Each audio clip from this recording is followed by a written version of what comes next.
Hey, what's going on everyone? So just about a week ago I made a video about the iPhone 7 and it looks like a lot of you enjoyed that video, so I posted a poll on the community page to ask you guys what phone you were more interested in, and it looks like you guys want to see more of the iPhone 8, so here it is.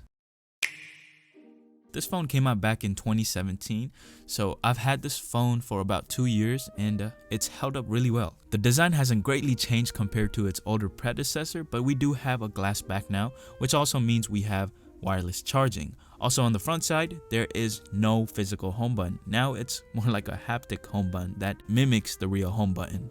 So this phone might look outdated in some cases to some people, but rumor has it the new 2020 iPhone SE will look similar to this phone, so I guess it's all personal preference. Here's one feature not even the flagship smartphones out in 2020 can match. Most of them. There might be some, well, if they're like really, I don't know, but anyways, this phone is really easy to use with one hand. I mean, it's pretty simple, right? It's so small. Look at it. Compared to the Note 10 Plus, this thing looks tiny. The iPhone 8 is also IP67 certified, so it's not completely waterproof, but it is water resistant. I'm not recommending you to use this underwater, but I have taken this phone to the pool and took some underwater photos and it survived. Only thing was the speaker did need to be dried up to get back to its functional state.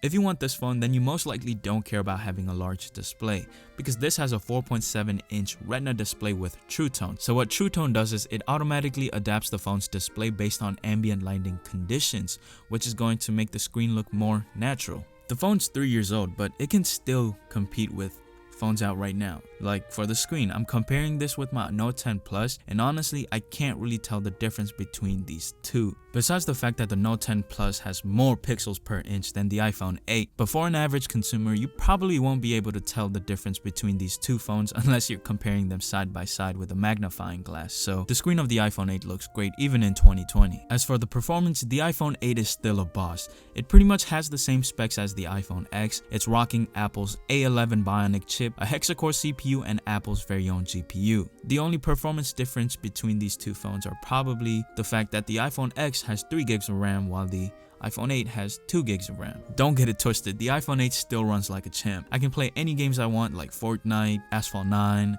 whatever apps you want to run, this phone will run it. For anyone who's interested, I did run a Geekbench 5 benchmark. For single core, it got a score of 938, and then for multi-core, it got a score of 2,449. There's no dual camera setup here, but if you do want a dual camera setup, you can get the iPhone 8 Plus. The iPhone 8, however, has the same camera as the iPhone X. It has a 12 megapixel wide camera, and then on the front we have a 7 megapixel selfie camera. So unlike the iPhone 7, which is capped at recording in 4K at 30 frames per second, the iPhone 8 can record 4K up to 60 frames per second. The Google Pixel 4 XL can't even do this. It can record only up to 30 frames per second in 4K. While the front camera is capable of taking nice looking photos and videos, it can only take videos in 1080p at 30 frames per second. Here are some photos and videos I took with this phone.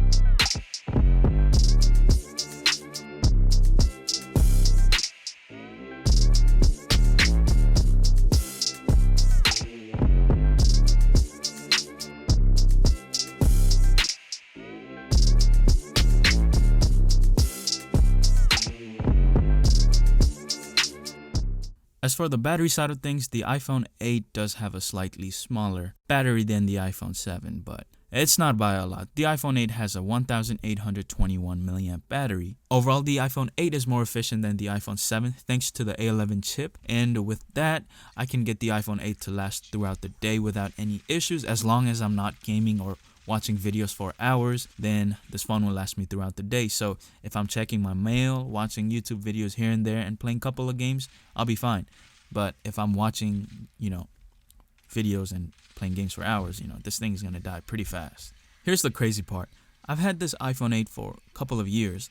while I've had the Note 10 Plus for about 43 days, and the Note 10 Plus's battery health is at 88%, while the iPhone 8's battery health is at 84%. It's pretty crazy, but now you know. To wrap up this video, I definitely think the iPhone 8 is still worth it in 2020, especially for its price. On eBay, or if you check the used market, you can get this phone for less than $180. Well, I hope you enjoyed this video. If you want to stick around, hit that subscribe button, and hopefully I get to talk to you next time. Peace.